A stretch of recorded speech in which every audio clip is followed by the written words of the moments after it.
नारायणं नमस्कृत्य नरं चैव नरोत्तमं देवीं सरस्वतीं व्यासं ततो जयमुदीरये मूकं करोति वाचालं पङ्गु लङ्घयते गिरिं यत्कृपातमहं वन्दे परमानन्दमाधवम् यत्कृपातमहं वन्दे परमानन्दमाधवम्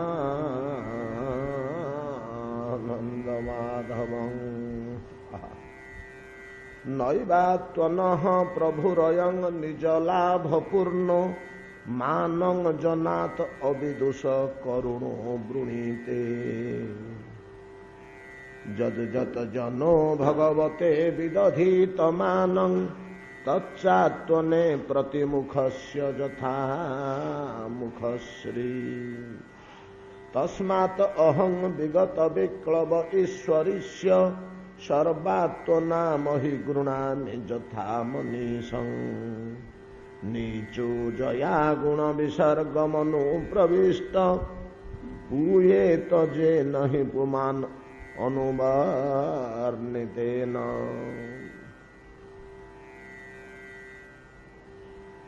परम भक्त प्रह्लाद भगवान नृसिंह सम्मुखरे दंडायमान उग्र रूप चरम भयंकर विवक्ष मूर्ति विवक्ष वेश धारण करिथिबा परम शक्ति नृसिंह सम्मुखरे प्रह्लाद स्तव करुछन्ति। कहले प्रभु मु डरुनी मोर कौन सन्देह की शंका नहीं तस्मात् अहं विकद विक्लव ईश्वर से मही गृह्णामि मोर जेतिकी बुद्धि यथा मनीषम मोर जेतिकी बुद्धि मुझे जाने आपण स्तव करी तेणु मु कौन प्रकार सन्देह न रखी आमर प्रश्न उठुला तो जो ब्रह्मा शिव पारे नहीं तुम केमी प्रह्लाद आसुल जो एत बड़ बड़ लोक पारे नहीं तमें आसुल कहीं स्तव करने को बहुत संतुष्ट करें कि नहीं तार प्रमाण गुड़िक देले कहले भगवान तो भक्ति तुष्ट हुंती तो कौन साधन भजन आवश्यकता नहीं सामान्य भक्ति टी यथेष्ट कूल मान विद्या तप जग ज्ञान यू किसी आवश्यकता नहीं थिले भल नथिले किसी असुविधा नहीं एगुड़ाक अधिक योग्यता योग्यता गुड़ाक थिले भल किंतु जदि नाही किसी असुविधा नहीं एटा नाही बोली ये तपस्या करेनी ये योग साधन करेनी ये वेदाध्ययन करेनी ये उच्चकूल जन्म है नहीं ये बुद्धिमान नुहे तेणु ईश्वर संतुष्ट होने एगुड़ाक ईश्वर संतुष्टर कारण नुहे भक्तिया तु तुष भगवान गजूत पाय भक्ति केवल भगवान संतुष्ट हुंती एवं भक्तिमान चंडाल द्वादश गुण विशिष्ट ब्राह्मण ठू यथेष्ट बड़ भगवान दृष्टि यही साहस तस्मात् अहं विकट विक्लव ईश्वर से मही गृह्णामि महिमा गान करी जी मोर बुद्धि यथा मनीषम आज्ञा प्रह्लाद कहते आज्ञा जड़े लोक नीच नीच नीच नीच है गुण प्रवाह गुण विसृष्ट संसार चक्र पड़ी बहु तलू को पलई पवित्र करार बाट कौन कि मोर तो सी अवस्था मु तलू खसी खसी खसी खसी असुर घर जन्म हली प्रहलाद कहवा कथा मु तलू को खसी खसी खसी खसिकी एत तलू को खसिली जे से सब असुर घर जन्म हली कहीं असुर पशु पक्षी कीट पतंग अच्छा तार कौन असुरटा हीन प्रह्लाद ना यथेष्ट हीन असुर जाति जा पशु पक्षी कीट पतंग ठारू मध्य बहुत हीन किमती ना पशु पक्षी कीट पतंग गण भगवत विरोधी नुहंती ଭଗବତ ଉପାସକ ନ ହେଇପାରନ୍ତି।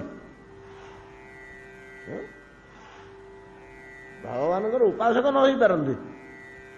ଗୁରୁ କୁକୁର ଭଗବାନଙ୍କୁ ସ୍ତବ ସ୍ତୁତି ପୂଜା ଅର୍ଚ୍ଚନା ସେବା ଇତ୍ୟାଦି ନ କରିପାରନ୍ତି, କିନ୍ତୁ ଭଗବାନଙ୍କର ବିରୋଧ କରୁଛନ୍ତି କି ଗାଳି ଦଉଛନ୍ତି,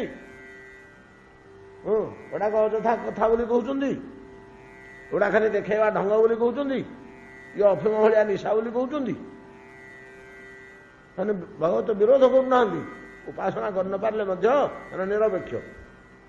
ଆଉ କିଏ କ'ଣ କରୁଛି କରୁ ନ କରୁ ଆମର କ'ଣ ଯାଏ ସେ। କିନ୍ତୁ ଅସୁର ଜାତି ପ୍ରତି କ୍ଷେତ୍ରରେ ଭଗବାନଙ୍କର ବିରୋଧ କରି କରି ଆସିଛି। ଇଏ ଜନ୍ମରୁ ହିଁ ଭଗବାନଙ୍କ ଶତ୍ରୁ। ଏ କୂଳରେ ଯିଏ ଜନ୍ମ ହବ ସେ ଭଗବାନଙ୍କର ଶତ୍ରୁ ଶ୍ରୀହରିଙ୍କର। ରାତି ପାଇଲେ ସେ ଗାଳି ଦେବ, ତାଙ୍କୁ ମୁହଁ ଚାହିଁବନି, ନାନା ସମାଲୋଚନା କରିବ, ନାନା ଦୁର୍ବ୍ୟବହାର କରିବ। ତେଣୁ ପଶୁପକ୍ଷୀ କୀଟ ପତଙ୍ଗ ଅପେକ୍ଷା ମଧ୍ୟ ଗୁଣ ବିସୃଷ୍ଟ ସଂସାର ଚକ୍ର ଭିତରେ ସବୁଠାରୁ ନିଚ ସ୍ଥାନ ହେଉଛି ଅସୁରର। ମୁଁ ସେ ଜାତିରେ ଜନ୍ମ ହୋଇଛି। ହେଲେ ଏ ନିଚ ସ୍ତରକୁ ଆସିଥିବା ଲୋକ ଉଦ୍ଧାର କେମିତି ହବ? କୋଉ ବାଟରେ ଉଦ୍ଧାର ହବ? ତାକୁ ପୁଣି ଆଉ ଥରେ ଉଚ୍ଚ ସ୍ତରକୁ ଯିବା ପାଇଁକି କେତେ ସାଧନ ଭଜନ କଲେ ଯାଇ ଉଚ୍ଚ ସ୍ତରକୁ ଯିବ? ଋଷି ବ୍ରାହ୍ମଣ ଦେବତା ସ୍ତରକୁ ଯିବ। ଯେ ଏତେ ତଳକୁ ଖସି ଯାଇଛି ତାକୁ ତ ଖସିବାକୁ ଲାଗିଛି କୋଟି କୋଟି ଜନ୍ମ। ଚଢ଼ିବାକୁ ତ ତାର ସୀମା ନାହିଁ, ନାଇଁ କି? ଖସିବାଟା ତ ସହଜ। ନଦୀର ପ୍ରତିକୂଳରେ ତ ଅନୁକୂଳରେ ତ ଆମେ ଭୁସ୍କିରି ଭାସିଯିବା, କିନ୍ତୁ ପ୍ରତିକୂଳରେ ଫେରିବା ପାଇଁ ଆମକୁ କେତେ କଷ୍ଟ, କେତେ ଯତ୍ନ, କେତେ ଶ୍ରମ, କେତେ ସମୟ ଲାଗିବ, ତାର ଠିକ୍ ଠିକଣା ଅଛି? ସଂସାର ଚକ୍ର ତଳକୁ ଖସି ଯାଇଛି, ଉପରକୁ କେମିତି ଉଠିବି? କିନ୍ତୁ ଉପରକୁ ଉଠିବାକୁ ଗୋଟିଏ ବାଟ ଅଛି। ଯେତେ ତଳକୁ ଖସିଥାଅ ତ ଭଗବାନଙ୍କର ଲୀଳା ଓ ଗୁଣ ଅନୁବର୍ଣ୍ଣିତେନ ପୁମାନ ପୁୟେତ ଜୀବ ପବିତ୍ର ହେଇଥାଏ। ସେ ଯେତେ ତଳକୁ ଖସିଥାଉ ସେଠି ଯଦି ଭଗବାନଙ୍କର ସ୍ତବ ସ୍ତୁତି ଟିକେ କରି ପକେଇଲା, ଗୁଣଗାନ କରି ପକେଇଲା, ଲୀଳା ଶ୍ରବଣ କରି ପକେଇଲା, ତାହେଲେ ସେ ଉପରକୁ ଉଠିଯିବ। ତେଣୁ ଆଉ କିଛି ନହେଲେ ମଧ୍ୟ ମୁଁ ଯେ ଏତେ ନିଚକୁ ପଳେଇ ଆସିଛି ଅସୁର ସ୍ତବକୁ, ମୁଁ ତ ଉର୍ଦ୍ଧ୍ୱକୁ ଉଠିଯିବି ନ ଆସିବି କାହିଁକି? ମୁଁ ପଳେଇ ଆସିଲି ସ୍ତବ କରିବା ପାଇଁ। ତସ୍ମାତ୍ ଅହଂ ବିଗତ ବିକ୍ଳବ ଈଶ୍ୱରସ୍ୟ ସର୍ବାତ୍ମନାମ ହି ଗୃଣାମି ଯଥା ମନୀଷମ୍ ନୀଚୋ ଜୟା ଗୁଣ ବିସର୍ଗ ଅନୁପ୍ରବିଷ୍ଟ ପୂୟେତ ଯେନ ହି ପୁମାନ ଅନୁବର୍ଣ୍ଣିତେନ। ଅନୁବର୍ଣ୍ଣନା ବୁଝେଇଦେଲେ ଶ୍ଲୋକ ଗୁଡ଼ିକର ତାତ୍ପର୍ଯ୍ୟ ବୁଝିଯିବ। ମୁନି ଋଷି ବ୍ରହ୍ମା ଶିବ ଯାହା ବର୍ଣ୍ଣନା କରିଛନ୍ତି ତାକୁ ପୁନର୍ବାର କହିଦେବା କଥା ତ ଆଉ କ'ଣ?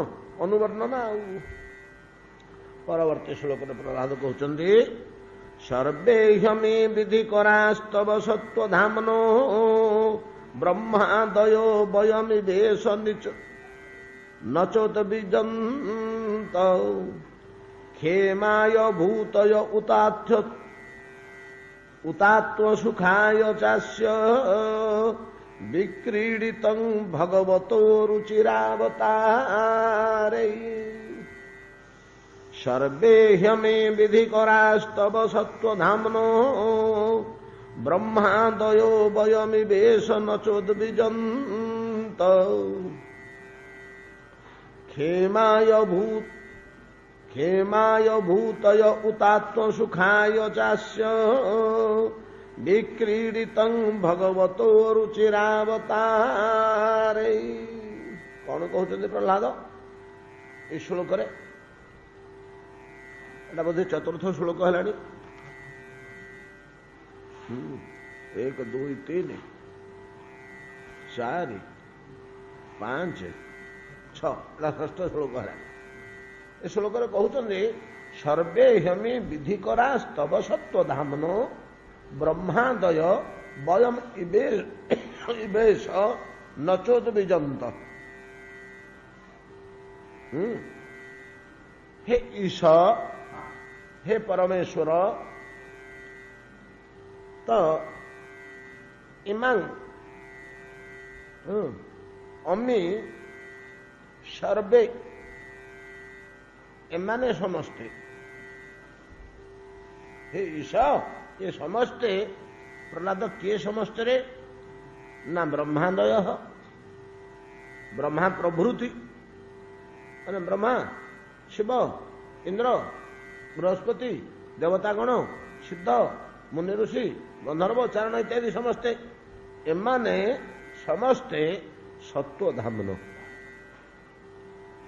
सत्वधामन सात्विक गुण रे तैयारी आम भलिया तामस गुण रे तैयारी नुह आमे असुर जातिटा आसुरी स्वभाव लोक गुड़ाक असुर घरे जी आम सब जन्म होइचु आमे गुड़ाक तामसर धाम किंतु एमाने समस्ते तो सात्विकर धाम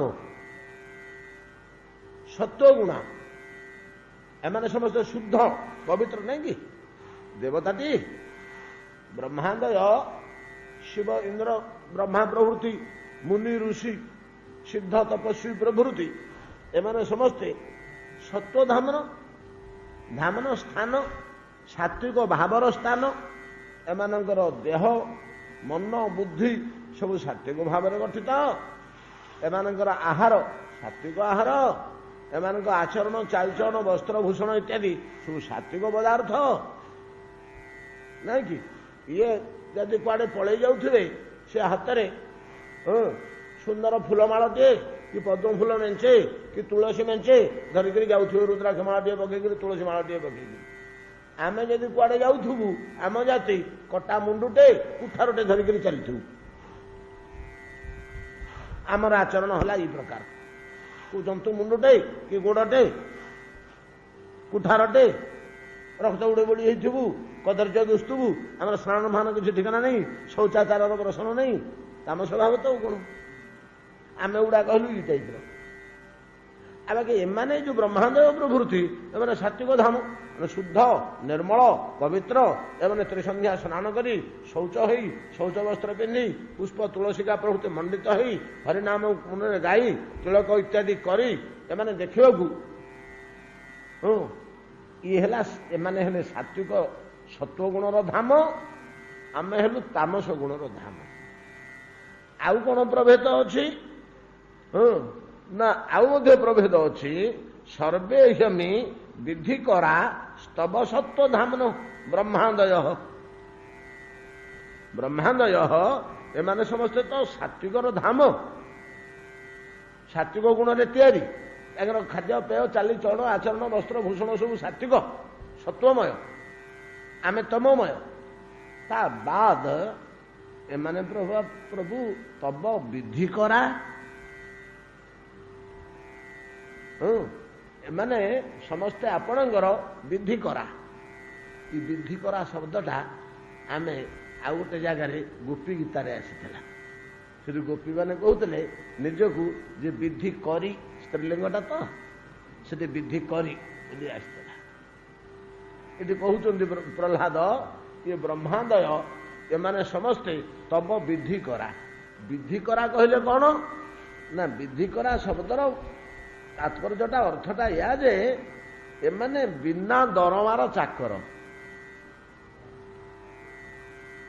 ना बिना दरमार चाकर जी दरमा नहीं चाकरी करुची सेवा करुची जी मजूरी खटुची से तार पारिश्रमिक अनुसार काम करिवो तार संबंधटा कौन मालिक साथे ना पारिश्रमिक अनुपात मालिक जब 550 टका देले से बेसिक घटला मनोजी घटला ये मालिकटा जब कृपण 20 कि 22 टका दब सी तार ठकी ठाकी से भल हो मंद हो नष्ट हो काली खराब हो मोर कौन जाए लोकटा तो पैसा पत्र दबनी ठकी ठाकी देकर पलैले गला नहीं कि तार कर्मटा जो मजूरी दे खटुची मजूरी नहीं खटुची तार कर्मटा मजूरी उपर निर्भर करुच्ची मालिकर व्यक्तित्व सहित किसी संपर्क नहीं किंतु जो माने बिना मजूरी रे घटंती तो मजूरी नहीं से माने मालिक सहित गोटे प्रेम संबंध कि भाव संबंध कि बंधु संबंध कि मित्र संबंध रे घटुचंती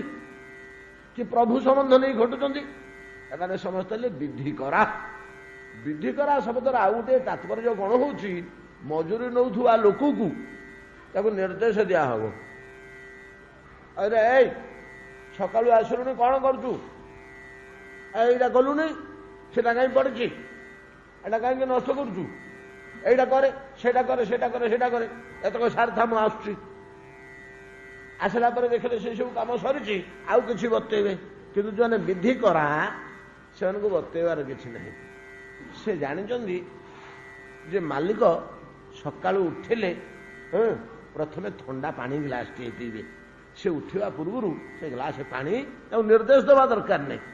ସେ ସଜାଡ଼ିକିରି ଥୋଇଥିବ। ଦାନ୍ତ କାଠି ଖଣ୍ଡିକ ସଜାଡ଼ିକି ରଖିକିରି ଆସନ ପକାଇ ଦେଇଥାଉ। ତାପରେ ଦାନ୍ତ ଘଷିବେ, ତାପରେ ପାଇଖାନା ଯିବେ, କି ନହେଲେ ତେଲ ଲଗେଇବେ। ସେ ଆସନ ପକାଇ ତେଲ ଥୋଇ ଦେଇକିରି ସଜାଡ଼ି ଦେଇଛି। ମାନେ ଯୋଉଟା ବିଧି ସିଏ ଜାଣିଛି, ସିଏ ଜାଣିଛି, ତାକୁ ମାଲିକେ କହିବା ଦରକାର ନାହିଁ। ବରଂ ସେ ଭୃତ୍ୟ ଆସିକିରି କହିବ, ଶାନ୍ତେ ବେଳ ପହରେ ହେଇଗଲାଣି ପରା, ପାଣି ଥଣ୍ଡା ହେଇଯିବ, ଉଷୁମକି ରଖିଦେଲି, ଚାଲୁନାହାନ୍ତି ଗାଧୋଇ ପକେଇବା, କାହିଁ ଡେରି କରୁଛନ୍ତି। ମଜୁରିଆକୁ ଆମେ କହିବା ଯେ ମଜୁରୀ ନେଇକିରି କାମ କରୁଛି, ହଇରେ ତୁ କାହିଁ କଲୁନି, ସେ ତା ଆଡୁ କହିବନି ମୁଁ ଆଉ କ'ଣ କାମ କରିବି ବୋଲି। କିନ୍ତୁ ଯେ ବିଧି କର, ସେ ନିଜ ଆଡୁ ସେବା ବ୍ୟବସ୍ଥା କରିବ। କ'ଣ ବୁଝିପାରିଲେ ନା? ଏହା କୁହାଯାଏ ବିଧି କର। ଅର୍ଥାତ୍ ବିନା ପାରିଶ୍ରମିକରେ ନିଜ ତରଫରୁ ଶ୍ରଦ୍ଧା ଓ ଆବେଗରେ ଯେ ସେବା କରନ୍ତି। ଏମାନେ ହେଲେ ଖାଲି ସତ୍ୱଧାମର ନୁହନ୍ତି, ଖାଲି ସାତ୍ୱିକର ସ୍ଥାନ ନୁହନ୍ତି।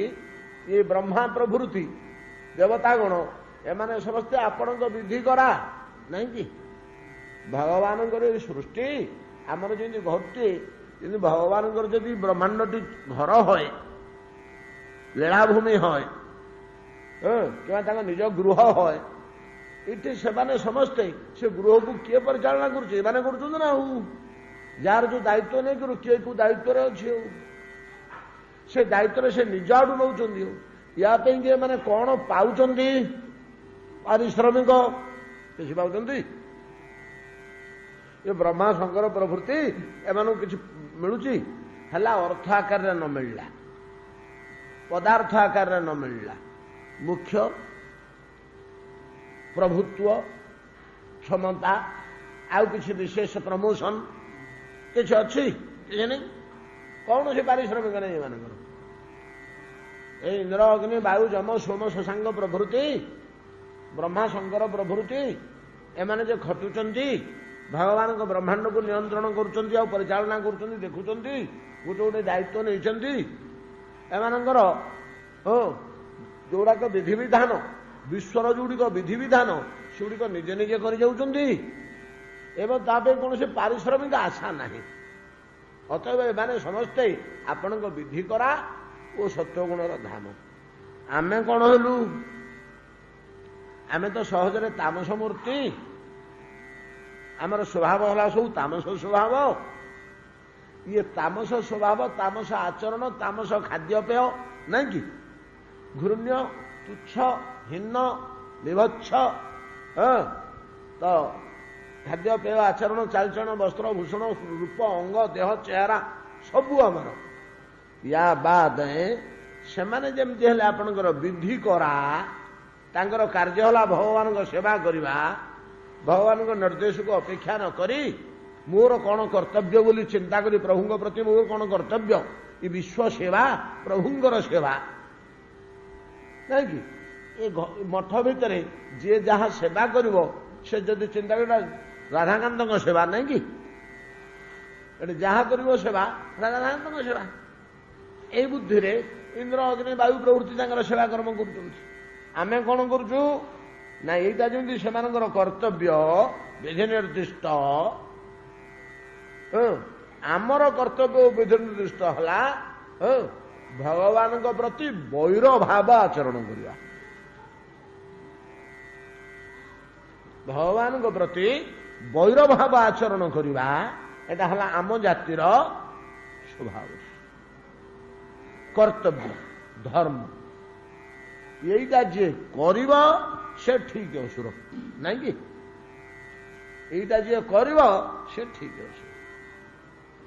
गोटे रामायण रे यार गोटे प्रमाण अच्छे जो कुंभकर्ण को इंद्रजित बद्ध होगला रावणर शक्तिशाली पुत्र इंद्रजित लक्षण द्वारा मृत्युवरण कले। रावणर असुर बाहिनी लंका बाहिनी भितर प्रकृत योद्धा समर्थशाली मेघनाद इंद्रजित। यार समकक्ष रावण कुंभकर्ण मैंने कहीं नुहति दुष्ट बलवान भयंकर हेले मध्य रणकौशल योद्धा। इंद्र को किए बांधि आनी रावण पाखु इंद्र को बाधिकी आनिला बोली जय करी ना इंद्रजित बोली उपाधि दिगला से दिन ठू मेघनाद नाटा ढांकी होगा इंद्रजित नाटी रहा से पुत्र जो मृत्यु होगा रावण हताश होगा हताश होगा। शत्रुटा सामान्य शक्ति नुह मोर मुख्य शक्ति को नष्ट करदेला। आउ मत बर्तन स्वयं जा बल मोर मनोबल रही धैर्य रही हाँ देखा देखा जाऊ कौन हो से लोकटा गला मैं करे कौन एमती चिंतित हो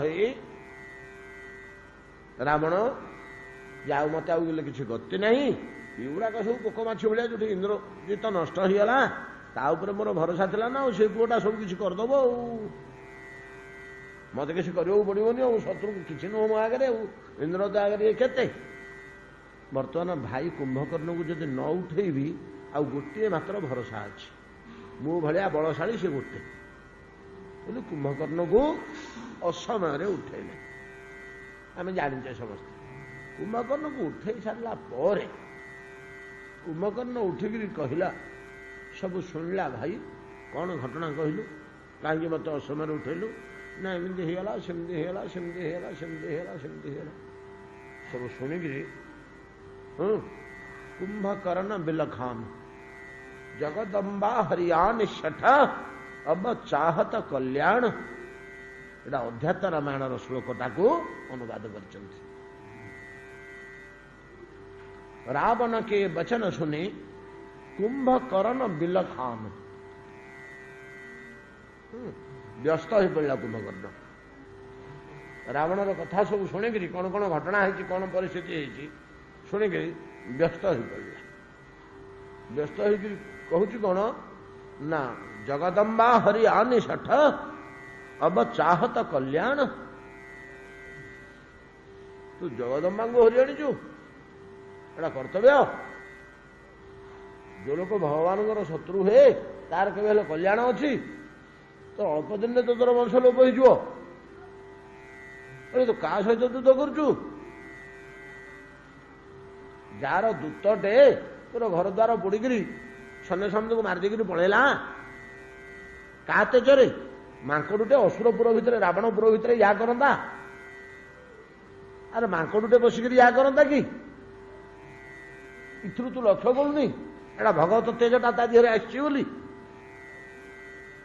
से मांकड़ देह भितर ईश्वर रहीकि काम करुँच मांकड़ुटे केवल लंकागड़ पड़ी जीव से जेड़े बड़ मांकड़ हो जेड़े शक्तिशाली हो बुझे कोई ता भीतर भगवत सत्ता भगवत कृपा भगवत तेज रही मांकड़ भितर से पशिक जहाँ बोले से तुम कि तार गोटे माल बंका कर लोमटे उपाड़ी पार्लनि कि पोड़ी पार्लनि से तुम घर द्वार पोड़ी जाकर पलैला सब ध्वंस कर देकरी इथुर जापारू गुड़िए कथा कहला गुड़िए कथा तले कहला मत पर्वत मुनि कहते बोली मु जानुची भाई जहाँ तो है बड़ क्षमाशील प्रभु प्रभु बड़ क्षमाशील तू जिते भूल करता जिते भूल करता जदि लंब हो गोटे तो पड़गलु सब तक क्षमा हो गुणटा प्रभुंर अच्छी बिगड़ित गला रावण बोला चंडाल गोटे कुलांगार तू जन्म होइथिलु कि रे असुर जाति भाषाटा शोभा पाए ना जदि देवता हरे जन्म होता कथा तो पार्टी शोभा पाता कौन कहला रावण बुझीपार ना सब कथा कहानी ता भितर मर्म असुर जातिर एई कथा शोभा पाए ना तू गोटे असुर जातिर कुलांगार गोटे कुलांगार इ जातिर को माने नष्ट करदेवा कि तू जात होइछु इ जातिर मर्यादा तू रखिपारनु ए विश्वर विचित्र प्रकार वस्तु अनेक अच्छी जे जोथि उद्दिष्ट से सही कर्म करवा ही भगवान को सेवा या रावण हतुच जे जोथि निर्मित होइछि तैयारी होइछि से सही कर्म करवा ही भगवान प्रकृत सेवा से अमृत को तैयारी करछन्ति बंचेवा पे से विष निर्माण करछन्ति विनाश करवा पे विष जदि विनाशकारी न हुए ईश्वर अवज्ञा कला ना नहीं मत बतौचु पाठ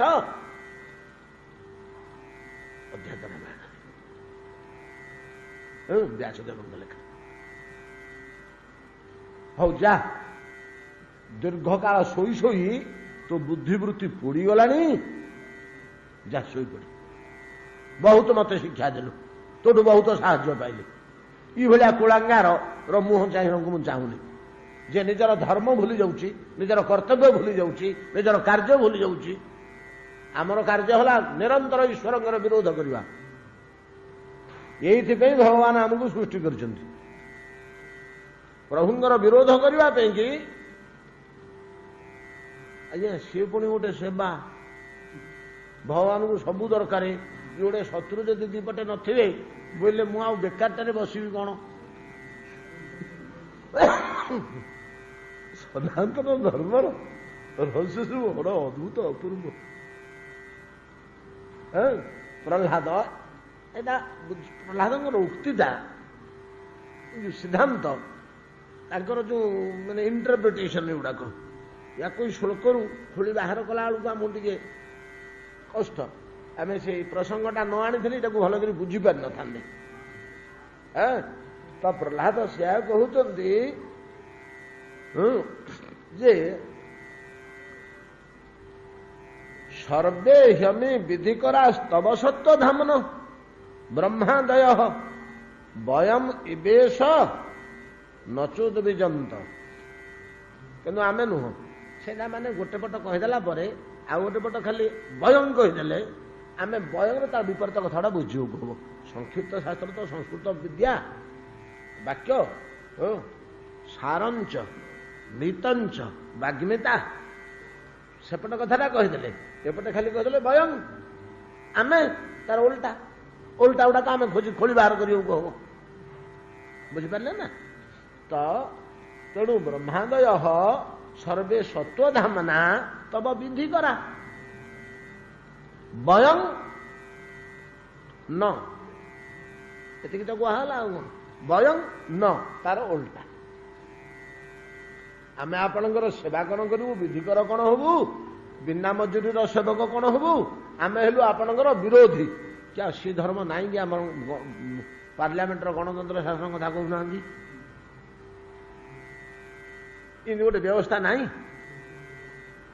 कोठी गोटे पढ़ुली जे जिते विरोध दल दुर्बल ही जाती से नेहरू प्रभृति राजनीतिक कौन बड़ा चिंतार पड़ जाती अरे विरोध दलटा दुर्बल ही होची विरोध शत्रुटा दुर्बल ही होची शत्रुटा दुर्बल होगले देशर कल्याण हेनी जमी सेमती आसुरी भावटा हूँ भगवत विरोधी भाव आमे देवता माने हेले या ब्रह्मा प्रभृति आमे हेलु तार उल्टा किंतु गोटे आश्चर्य कथा मु देखुची हे प्रभु तो वयं न उद्विजंत आमे मु छिड़ा असुर पिलाटे असुर जाति जन्म होती आपणकर शत्रु आपणकर वैरता करवा हूँ मोर धर्म एगुड़ा कहले आपणकर विधि करा आपणकर उग्र नृसिंह रूप देखिरी इमती कहीं डरिकी कंपुंट थौंट भୟରେ कहीं आम तो भय करूँ शत्रुटार भयंकर तेज देखिले आम सीना डरंतु ये असुर बाहिनी तो ये डर नहीं ये ब्रह्मा शिव आपणकर नृसिंह मूर्ति देखिरी जमी भୟରେ कातर होती कंपुंट भୟରେ भयंकर मूर्ति तो ଭୟଟା ଇଏ ହଉନି କି? ହଁ, ବାହାରୁଛି ତା ଭିତରୁ। ସେ ମୂର୍ତ୍ତି ଦେହରୁ ଭୟ ଭାବଟା ଚତୁର୍ଦିଗକୁ ବିକୃତ ହଉଛି ତ ଏମାନେ ସବୁ କମ୍ପୁଛନ୍ତି ଭୟରେ। ବ୍ରହ୍ମା, ଶଙ୍କର, ଇନ୍ଦ୍ର, ରୁଦ୍ର, ଅଗ୍ନି, ବାୟୁ ପ୍ରଭୃତି ଏରେ ଋଷିଙ୍କ ମୂର୍ତ୍ତି ଦେଖିକିରି ଏମାନେ କମ୍ପୁଛନ୍ତି ଭୟରେ। ସେଠି ସେ ଅସୁର ବାହିନୀ ସେ ଛିଡ଼ା ହେଇଛନ୍ତି ବେଧଡ଼କ। ପ୍ରହ୍ଲାଦ ମଧ୍ୟ ଛିଡ଼ା ହେଇଛନ୍ତି ନିର୍ଭୟରେ, ପାଖକୁ ପଳେଇ ଆସିଲେ। ସେଇ କଥା କହୁଛନ୍ତି, ଏମାନେ ତ ଆପଣଙ୍କର ବିଧି କରା, ଏଇଟା ତ ସତ୍ୱଧାମ, ଏଗୁଡ଼ା ତ ଆପଣଙ୍କ ଲୋକ, ଆପଣଙ୍କ ତ ଯୁଗିଆ କ'ଣ ଡରୁଛନ୍ତି? କିନ୍ତୁ ଆମେ ଡରିବା କଥା ବୟଂ ନ ଉଦ୍ବିଜନ୍ତ, କାହିଁ ଆମେ ତ ବି ଉଦ୍ବେଗ ପ୍ରାପ୍ତ ହଉନୁ, ଏମାନେ କାହିଁ ଡରୁଛନ୍ତି? ସର୍ବେ ହ୍ୟମି ବ୍ୟଧିକରାସ୍ତବ ସତ୍ୱଧାମ୍ନୋ ବ୍ରହ୍ମାଦୟୋ ବୟଂ ନିବେଶ ନଚୋଦ୍ବିଜନ୍ତ ଖେମାୟ ଭୂତୟ ଉତାତ୍ମ ସୁଖାୟ ଚାତ୍ସ୍ୟ ନିକ୍ରୀଡ଼ିତଂ ଭଗବତୋ ରୁଚିରାବତାରେ। ପ୍ରଭୁ, ଏଥିରେ ଭୟର ତ କିଛି କାରଣ ନାହିଁ, ଏଥିରେ ଭୟ କରିବାର କିଛି କାରଣ ନାହିଁ। କାହିଁକି? ଏମାନେ ସିନା ଡରୁଛନ୍ତି, ଆପଣଙ୍କର ଭୟଙ୍କର ରୂପ ଦେଖିକି ଡରି ଯାଉଛନ୍ତି, କିନ୍ତୁ ଡରିବାର କୌଣସି କାରଣ ନାହିଁ। ଏ ଯୋଉ ମୂର୍ତ୍ତି ଆପଣ ଧାରଣ କରିଛନ୍ତି, ଏଥିରେ ଦିଟା କାରଣ ଥାଇପାରେ। ଏଥିରେ ଦିଟା କାରଣ ଥାଇପାରେ। କ'ଣ ଦିଟା କାରଣ? କାହିଁକି ଆପଣ ଭୟଙ୍କର ଉଗ୍ର ମୂର୍ତ୍ତି ଧରିଛନ୍ତି? ମୋ ନିର୍ଣ୍ଣୟରେ ଏଥିରେ ଯୋଡ଼ିଏ କାରଣ ଥାଇପାରେ। ଗୋଟିଏ ହେଉଛି ବିକ୍ରୀଡ଼ିତମ୍ ଆତ୍ମସୁଖାୟ। ଗୋଟିଏ କାରଣ ହେଉଛି ବିକ୍ରୀଡ଼ିତମ୍, ଏଇଟା ଗୋଟେ ଆପଣଙ୍କର ଖେଳ, ଏଇଟା ଗୋଟେ ଆପଣଙ୍କର ଖେଳ। ଏଇଟା ଯୋଉ ଗୋଟେ ଖେଳ, ତାର କୌଣସି ପ୍ରଭାବ ନାହିଁ କି କୌଣସି କାରଣ ନାହିଁ, ତାର କୌଣସି ପ୍ରଭାବ ନାହିଁ କି କୌଣସି କାରଣ ନାହିଁ। ଏଇଟା ତ ଆପଣଙ୍କର ବିକ୍ରୀଡ଼ା ଆଉ, ଖେଳୁଛନ୍ତି ଆଉ। ଏଇଟା ଆପଣଙ୍କର ଗୋଟେ କ୍ରୀଡ଼ା, ଆପଣଙ୍କର ଏମିତି ଗୋଟେ ମୂର୍ତ୍ତି ହେଇକି ଗୋଟେ ବେଶ ପକେଇକି ବାହାରୁଛନ୍ତି ଆଉ। ଯେମିତି ପିଲାମାନେ ବିଭିନ୍ନ ବେଶ ପକେଇ ବାହାରନ୍ତି ନାଇଁ କି? ଏଠିକି ଝିଅଟିଏ ଘରେ ଅଛି, ତା ମା ତାର ରୋଷେଇ କରୁଛି, ସିଏ ଇଆଡେ କ'ଣ କରୁଛି ନା ବସିଥିଲା ଏକୁଟିଆ, ଦେଖିଲା ମାର ଶାଢ଼ୀ ଗୋଟେ ପଡ଼ିଛି, ତାକୁ ଆଣିକିରି ଦେହ ମୁଣ୍ଡରେ ଗୁଡ଼େଇ କରନ୍ତିନି ଏମିତି ପିଲାମାନେ? ତାକୁ ଓଢ଼ଣା ଫୁଟଣା ଟାଣି, ମାର ସିନ୍ଦୁର କଜଳ ରହିଛି, ତାକୁ ଆଖିରେ ନାକରେ ଗାଲରେ ସବୁ ଲଗେଇ, ଚୁଡ଼ି ଫୁଡ଼ି ଯୋଡ଼େ ହାତରେ ପୁରେଇ ଗୋଟିଏ ଜାଗାରେ ବସିଛି ତାର ସେ କଣରେ। ବାପା ଆସିଲେ ଘରକୁ, ଛୁଆଟାକୁ କାହିଁ ଦେଖିବାକୁ ପାଉନାହାନ୍ତି, ପିତୃ ହୃଦୟ ତ। ଟୁନି, କୁଆଡ଼େ ଅଛୁ କିଲୋ? କୋଉଠି ଅଛୁ ଲୋ ଟୁନି? ନା ବାବା ମୁଁ ଏଠି ବସିଛି ପରା। କୋଉଠି ବସିଛୁ? ନାଇଁ କବାଟ କୋଣରେ। ଇଆଡ଼କୁ ଆସିଲୁ। ନା ମୁଁ କେମିତି ଯିବି ବାପା? ମୁଁ ପୁରା ବୋହୂ ହେଇଛି, କୋଣରେ ବସିଛି। ଆଚ୍ଛା, ତୁ ବୋହୂ ହେଇକିରି କୋଣରେ ବସିଛୁ? ଆଚ୍ଛା, ଆଉ ମୁଁ ଯାଉଛି ରହ। ଗଲାବେଳକୁ ଏମିତି ହେଇକିରି ବସିଛି। ଇଏ କେମିତି ବିକ୍ରୀଡ଼ିତ, ତାର ଗୋଟେ କ୍ରୀଡ଼ା, ତାର ଗୋଟେ କ୍ରୀଡ଼ା। ଏମିତି ଗୋଟିଏ ବେଶ ପକେଇଛି। ସେମିତି ପ୍ରଭୁ ଆପଣଙ୍କର ଆତ୍ମସୁଖାୟ, ଗୋଟିଏ କାରଣ ହେଲା ବିକ୍ରୀଡ଼ା, ଆଉ ଗୋଟେ ହେଲା ଆତ୍ମସୁଖାୟ, ସ୍ୱସୁଖାୟ। ଆତ୍ମସୁଖାୟ ବିକ୍ରୀଡ଼ା। ଶିଶୁଟିର ଏହି ପ୍ରକାର ବେଶ ବିନ୍ୟାସ ଯେପରି ପିତା ମାତା ଗୃହର ଅନ୍ୟାନ୍ୟ ସମସ୍ତଙ୍କୁ ଆନନ୍ଦ ପ୍ରଦାନ କରୁଛି, ଆପଣଙ୍କର କ୍ରୀଡ଼ାଟା ଏ ଜଗତର ନିଶ୍ଚୟ କଲ୍ୟାଣ କରିବ। ଏଗୁଡ଼ା ଡରୁଛନ୍ତି କାହିଁକି?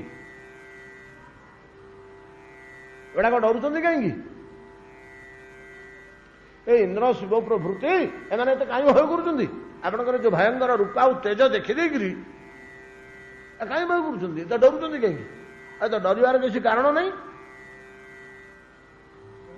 ଆପଣଙ୍କର ଏଇ ଯୋଉ କ୍ରୀଡ଼ା ଆତ୍ମସୁଖାୟ, ଏଥିରେ ଅନ୍ୟ କିଛି କାରଣ ନାହିଁ। ଆପଣ ସ୍ୱସୁଖ ନିମନ୍ତେ ବସି ବସି ବିରକ୍ତ ଲାଗିଲା ବୋଲି ଗୋଟେ ବେଶ ପକେଇକିରି ଏମିତି, ନା ଏ ବେଶ ପାଇଁ ପୁରା ବ୍ରହ୍ମା ଏମିତି ବର ଦେଇଥିଲେ, ଶୁଣା ଆପଣ କରେଇଛନ୍ତି ନାଇଁ କି? ବ୍ରହ୍ମାଙ୍କର କର୍ତ୍ତୃତ୍ୱ ଅଛି କି? ବ୍ରହ୍ମାଙ୍କର ଆଦେଶ ଅନୁସାରେ, ବାକ୍ୟ ଅନୁସାରେ ଭଗବାନ ନାଚିବେ କି? ବରଂ ବ୍ରହ୍ମାଙ୍କୁ ସେ କରେଇଛନ୍ତି। ତୁ ପାଟିରୁ ବ୍ରହ୍ମା ଏମିତି ବାହାରି ଥାଉ ଯେ ମୁଁ ଏମିତି ବେଶ ପକେଇ ବାହାରିବି, ନୃସିଂହ ମୂର୍ତ୍ତି ହେଇକିରି ବାହାରିବି। ବ୍ରହ୍ମାଙ୍କୁ ଅନ୍ତଃକରଣ ଭିତରେ ଥାଇ ସେ ହିଁ କୁହାଇଛନ୍ତି। ହିରଣ୍ୟକଶିପୁର ଅନ୍ତଃକରଣ ଭିତରେ ଥାଇ ସିଏ ହିଁ ବର ମାଗିଛନ୍ତି। ହିରଣ୍ୟକଶିପୁ ଏମିତି ବର ମାଗିବ, ବ୍ରହ୍ମା ତାକୁ ଅସ୍ତୁ ବୋଲି କହିବେ, କହିଲେ ମୁଁ ଦିବେଶ ଲଗେଇକିରି ଯିବି। ଇଏ ହଉଛି ଗୋଟିଏ କାରଣ। ଆତ୍ମସୁଖାୟ ତବ ବିକ୍ରୀଡ଼ିତମ୍ ଗୋଟିଏ, ନହେଲେ ତ ଆଉ ଗୋଟେ କାରଣ ହେଇପାରେ ରୁଚିରାବତାର। ଏଇଟା କ୍ରମାଗତ ଅବତାର ଭିତରେ ତ ସବୁବେଳେ ନୃସିଂହମୂର୍ତ୍ତି ଆସିବେ ଆଉ। ଏଥର ନୂଆ କଥା କଣ ଅଛି? ଯେତେଥର ନୃସିଂହମୂର୍ତ୍ତି ଆସିଛନ୍ତି କେତେଥର କଣ ହେଇଯାଇଛି? ଆଜି ତ ନୃସିଂହମୂର୍ତ୍ତି ନୂଆ ନୁହଁ, କଣ ବୁଝିଲେ? ପ୍ରତ୍ୟେକ କଳ୍ପରେ ତ ନୃସିଂହମୂର୍ତ୍ତି ହଉଛନ୍ତି ନା ହଉନାହାନ୍ତି? ସେଇ କଥା ରୁଚିରାବତାରେ। ବୁଦ୍ଧିମାନ ଈଶ୍ୱର କୃପା ପ୍ରାପ୍ତ ପ୍ରହ୍ଲାଦ ଆଖିରେ କେତେ କେତେ କଳ୍ପର ଦୃଶ୍ୟ ନାଚି ଯାଉଛି। ସେ କହୁଛି ଆପଣଙ୍କର ରୁଚିର ଅବତାର, ରୁଚିର ମନୋହର, ମନୋଜ୍ଞ, ସୁନ୍ଦର, ମଧୁର ଅବତାର କାଳୀନ ଲୀଳା ମଧୁର। ପୂର୍ବରୁ ଯୋଉ କଳ୍ପମାନଙ୍କର ନୃସିଂହ ଅବତାର ହେଇଛନ୍ତି, କଣ ପୃଥିବୀ ଧ୍ୱଂସ ହେଇଯାଇଛି? ଲୋକେ ଧ୍ୱଂସ ହେଇଯାଇଛନ୍ତି? ଆଉ ଏଥର କାହିଁ ହେଇଯିବ? ଏମିତି ଗୋଟେ ଜିନିଷ ମନେ ପଡୁଛି ମୋର, ଏଇଭଳିଆ କହିବା ଉକ୍ତି କୋଉଠୁ ପାଇଥିଲେ କେଜାଣି? ଆମର ଜାନକୀ କାନ୍ତଙ୍କୁ ଚାହିଁ ଯେ କୋମଳ ବଚନ କହି, ଏଇଟା କା ଲେଖାଟି? ଆଉ ଇଏ ରାମାୟଣ ନାଇଁ କି ମ, ସେଟା କି ରାମାୟଣ କହନ୍ତି? ବିଶି ରାମାୟଣ ନାଇଁ, ଏଇଟା ବିଶି ରାମାୟଣ ନାଇଁ, ଦାଣ୍ଡି ନାଇଁ, ବିଶି ରାମାୟଣ ନାଇଁ କି ଆଉ ଗୋଟେ କଣ ତାର ନାଁ ଅଛି, ଯାହା ହଉ ନାଇଁ କି? ସେଥିରେ ଗୋଟେ ପଦ ଲେଖିଛନ୍ତି ସେ କବି, ଏଇଭଳିଆ ଜିନିଷଟାକୁ ସେ ଧରିଛନ୍ତି। ଯେତେବେଳେ ରାମଙ୍କ ପାଖରେ ସୀତା ଯାଇ କହିଲେ ଯେ ମୁଁ ଆପଣଙ୍କ ସାଥିରେ ବଣକୁ ଯିବି, ନାଇଁ କି?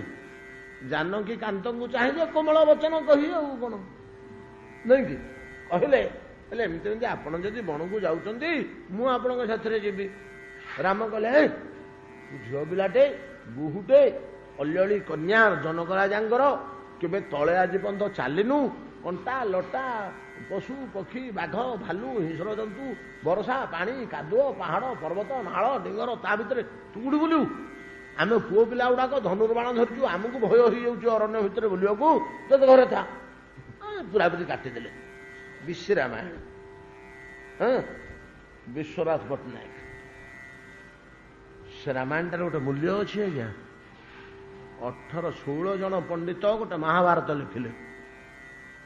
16 ଜଣ ପଣ୍ଡିତ ଏକାଠି ହେଇକରି ଗୋଟେ ମହାଭାରତ ଲେଖିଲେ ଓଡ଼ିଆ ଭାଷାରେ। ସେ ମହାଭାରତଟା ସେଭଳିଆ ମହାଭାରତ, ତାକୁ ପଢିଲେ ତାର ମୂଲ୍ୟ ବୁଝିବେ। ଗୋଟିଏ ଥର ଉଲ୍ଟେଇ ଦେଲେ ଜଣେ ଲୋକ ଗୋଟେ ପ୍ରକାର ଭଲ ପଣ୍ଡିତଟିଏ ହେଇଯିବ, ଗୋଟିଏ ଥର ଉଲ୍ଟେଇ ଦେଲେ। ଏମିତି ହୃଦୟସ୍ପର୍ଶୀ ସେ ଭାଷା ଓଡ଼ିଆ ଭାଷାର ଆଉ ନାହିଁ କୋଉଠି। 16 ଜଣ ପଣ୍ଡିତ ବସି ଲେଖିଛନ୍ତି। ଏମାନେ ସମସ୍ତେ ବ୍ରାହ୍ମଣ। ଇଏ ହଉଛନ୍ତି ପଟ୍ଟନାୟକ, ବିଶ୍ୱନାଥ ପଟ୍ଟନାୟକ ନା କଣ, ବିଶି ରାମାୟଣ କୁହନ୍ତି। ସେ ତଳେ ଆସିକିରି ପହଞ୍ଚିଲେ, ସେ ବ୍ରାହ୍ମଣ ସମାନ ସ୍ତରୀୟ ଜଣେ ପଣ୍ଡିତ। ଏମାନେ କହିଲେ ବ୍ରାହ୍ମଣ ନୁହନ୍ତି ଅବ୍ରାହ୍ମଣ, ଆଉ ୟାଙ୍କୁ ଭିତରେ କଣ ଗ୍ରହଣ କରିବା? ଜାତି ଭେଦର ଗୋଟେ ପ୍ରଭାବ ରହୁଛି, ତାଙ୍କୁ ଅଲଗା କରିଦେଲେ, ତାଙ୍କୁ ଆଉ ନେଲେନି ସେଥିରେ। ସେଥିରେ ତାଙ୍କ ମନରେ ଟିକେ କଷ୍ଟ ହେଲା। ସେ ସେଠୁ ନିଜେ ନିଜେ ବସି ଗୋଟେ ରାମାୟଣ ଲେଖିଲେ। ସେ ଗୋଟେ ହଉଛି ଏ ରାମାୟଣ। ସେ ରାମାୟଣରେ ଏଇ ପଦଟି ଭିତରେ ଗୋଟେ କଥା ଲେଖିଛନ୍ତି। ଯେତେବେଳେ ରାମ ଶେଷକୁ କାଟିକିରି ମନା କରିଦେଲେ ସୀତାଙ୍କୁ ଯେ ନାଇଁ ତମେ କୌଣସି ମତେ ଜାନକୀ ଯାଇପାରିବ ନାହିଁ ଅରଣ୍ୟକୁ, ତମେ ଏଇଠି ରହ। ଇଏ ଯେତେ ପ୍ରକାରର ଯୁକ୍ତି ଦେଖେଇଲେ ସବୁ ଯୁକ୍ତି ଗୋଟେ ଗୋଟେ କଟିଗଲା। ଶେଷକୁ ଆଉ ଜାନକୀଙ୍କୁ କିଛି ଯୁକ୍ତି ମିଳିଲାନି। ସେ ସେଠୁ ଶେଷ ପଦଟାରେ କହିଲେ ଯେତେ ମୁନି ପୂର୍ବେ ଥିଲେ ଯେତେ ରାମାୟଣ କଲେ, ଜାନକୀ ଜାନକୀ ସଙ୍ଗେ ନ ନେଲେ। ବୁଝିପାରୁଛନ୍ତି କଥାଟାର ତାତ୍ପର୍ଯ୍ୟ? ବୁଝିଲେ ନା ନାଇଁ? ପୂର୍ବରୁ ଯେତେ ରାମାୟଣ ହେଇଛି, ଯେତେ ମୁନି ଋଷି ସବୁ ରାମାୟଣ ରଚନା କରିଛନ୍ତି, ଜାନକୀ ରାମ ନେଇନାହାନ୍ତି ବନବାସକୁ ସାଙ୍ଗରେ। ଆଉ ତମେ କେମିତି ଛାଡ଼ି ଦେଇକିରି ମତେ ଯିବ? ବିଶି ରାମାୟଣରେ କେମିତି ମୁଁ ରହିଯିବି? କଣ ବୁଝିପାରିଲେ ନା? ଏଠି ସେଇଭଳିଆ କଥାଟା ପ୍ରହ୍ଲାଦ କହୁଛନ୍ତି। ପ୍ରହ୍ଲାଦ କହୁଛନ୍ତି ଯେ କଣ ରୁଚିରାବତାର, ଏଇଟା ଗୋଟେ ଆପଣଙ୍କର ମଧୁର ଅବତାର। ଅବତାର ମାତ୍ରେ ରୁଚିର, ଏଥିରେ କାହାର କିଛି କ୍ଷତି ହବାର ନାହିଁ, ଏଥିରେ କାହାର କିଛି ନଷ୍ଟ ହବନି। କାହିଁକି ଏମାନେ ଡରୁଛନ୍ତି ଅଯଥା? ଏମାନେ ଡରିବାର କିଛି କାରଣ ନାହିଁ। सर्वे हमे विधि करास्तव सत्वधामनो ब्रह्मादयो वयमिवेश नचोत बीजम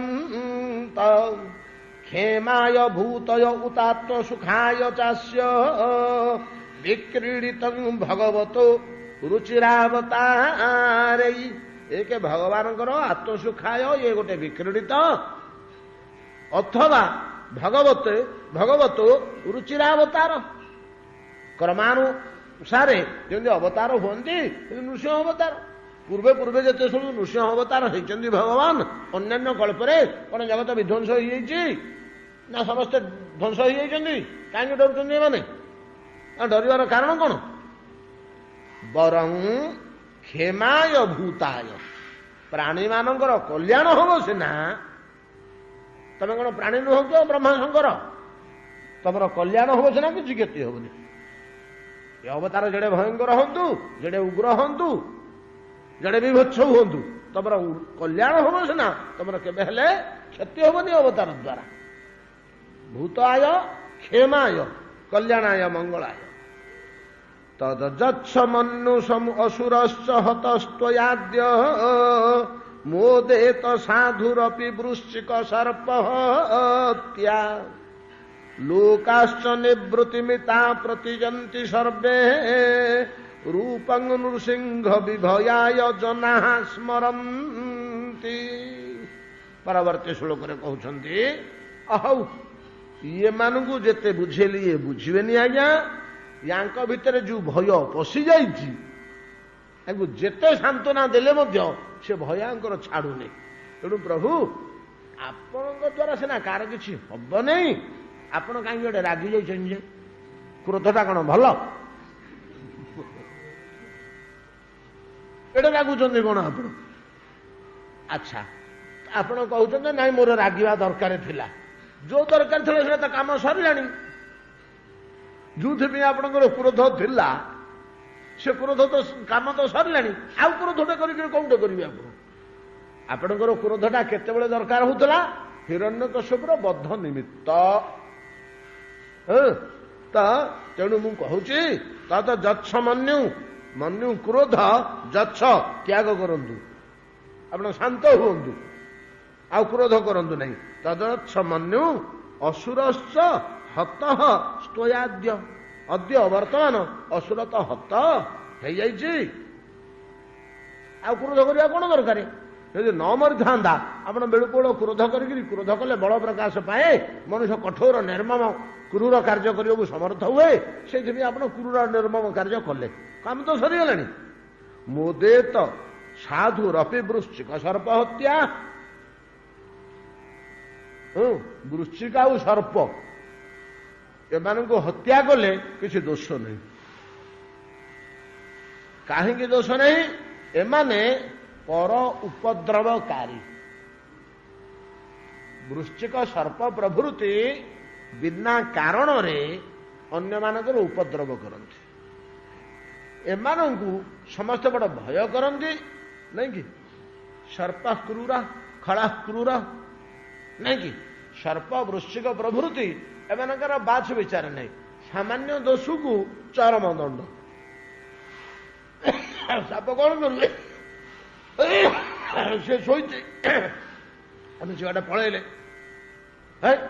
मो आड़े कौन मारी आसु चकड़ी देबू ना कौन मत बोले उठला फाण छोटे पकईला आउ कौन मरीगला गोटा कथा कि तोर तो किसी से करनी तू सीधी शोचु से बाटे जाऊँ तो पाख दे पलैला पाख दे पलैला बोले तू छोटे मारिकी तो प्राण विनाश करदेबू सर्प वृश्चिक को बद्ध कला बेले साधु लोक हेले मध्य शांति पाए जहाँ मल साधुरपि मोदते वृश्चिक सर्प हत्यारे मोदते कहीं वृश्चिक सर्प हत्यारे मोदते आनंद लाभ करती गोटे उपद्रव गला विश्वनाथ चक्रवर्ती पाद टीका करते जे चल प्रचल स्थान जो मनुष्य माने पशु माने गोरु प्रभृति चल प्रचल हुंती से जदि सर्प वृश्चिक दुषे एगुड़ाक पर उपद्रवकारी अनिष्टकर्ता ये हत्या करदे शांति लाभ कर झमेला गला भय गला କେତେବେଳେ କ'ଣ ହେଇଥାନ୍ତା ତାର ଠିକ ଠିକଣା ନାହିଁ। ସେମିତିକା ଇଏ ହିରଣ୍ୟକଶ୍ୟପ ମୋର ପିତା, ଇଏ ଜଗତଟା ଯୋଉ କନ୍ଦଉଥିଲା ଏଟା ପର ଉପଦ୍ରବକାରୀ।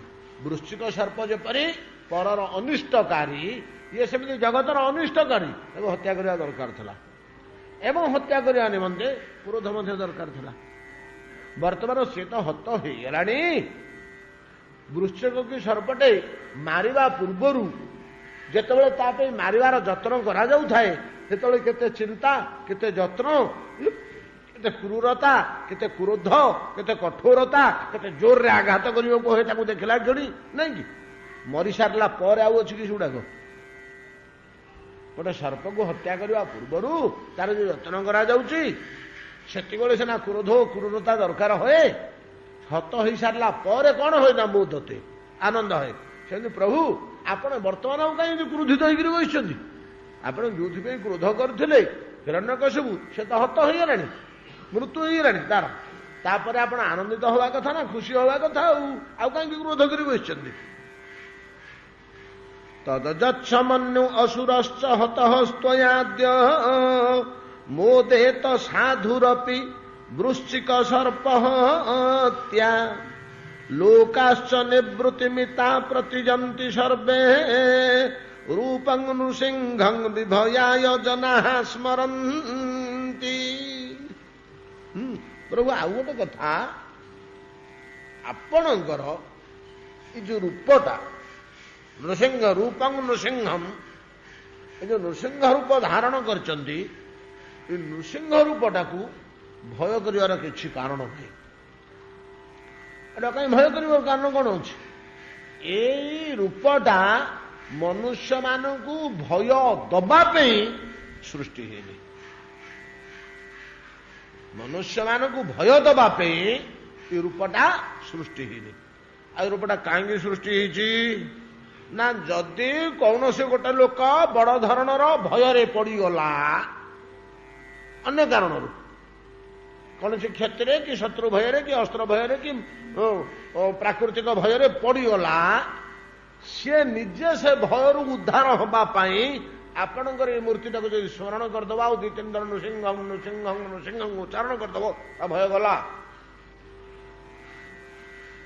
ପ୍ରହ୍ଲାଦ କହୁଛନ୍ତି ଆପଣଙ୍କର ମୂର୍ତ୍ତିଟାର କାର୍ଯ୍ୟ ହେଲା, ଯଦି ଘୋର ବିପଦରେ ମଣିଷ ପଡ଼ିଯାଇଛି, ଭୟରେ କୋଉଠି ପଡ଼ିଯାଇଛି, ଅସୁବିଧା ସ୍ଥାନରେ ପଡ଼ିଯାଇଛି, ଆହେ ନୃସିଂହ ରକ୍ଷା କର, ଆହେ ନୃସିଂହ ରକ୍ଷା କର ବୋଲି ଏ ମୂର୍ତ୍ତିକି ଧ୍ୟାନ କରିକିରି ଯଦି ଟିକେ ସ୍ମରଣ କରିଦେଲା, ଆଖି ଫିଟେଇଲା ବେଳକୁ ଆଉ ନାହିଁ ବିପଦ।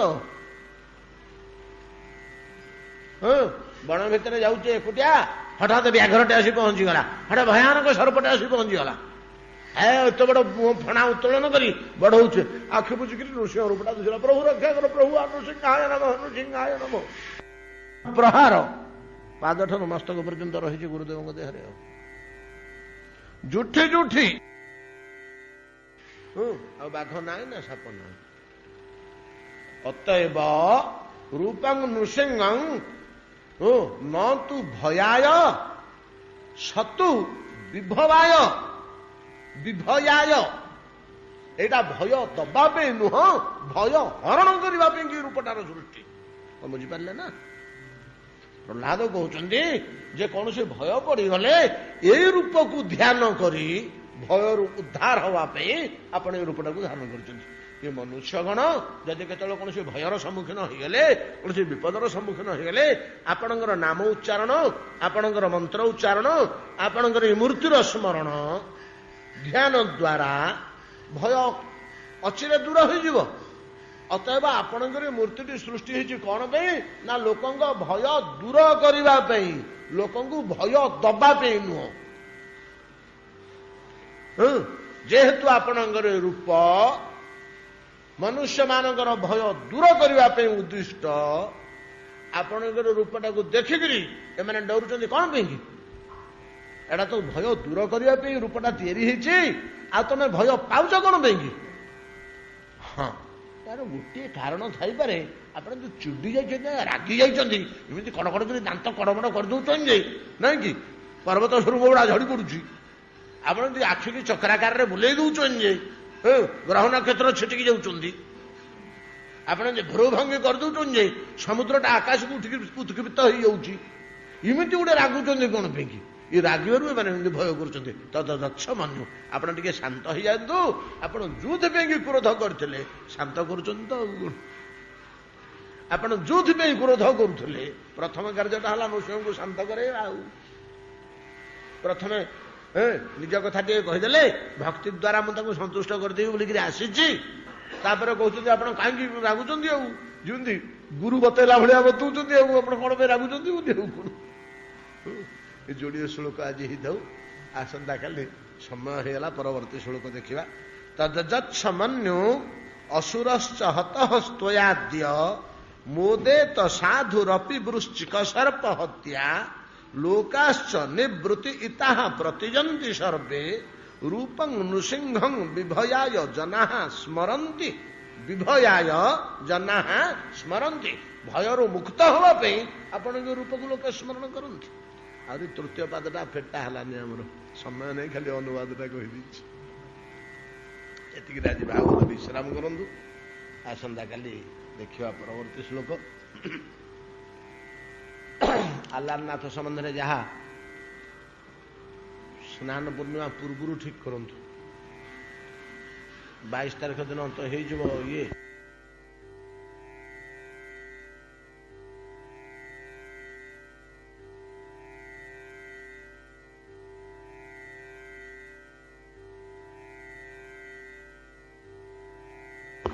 भजनिताय गौर राधे श्याम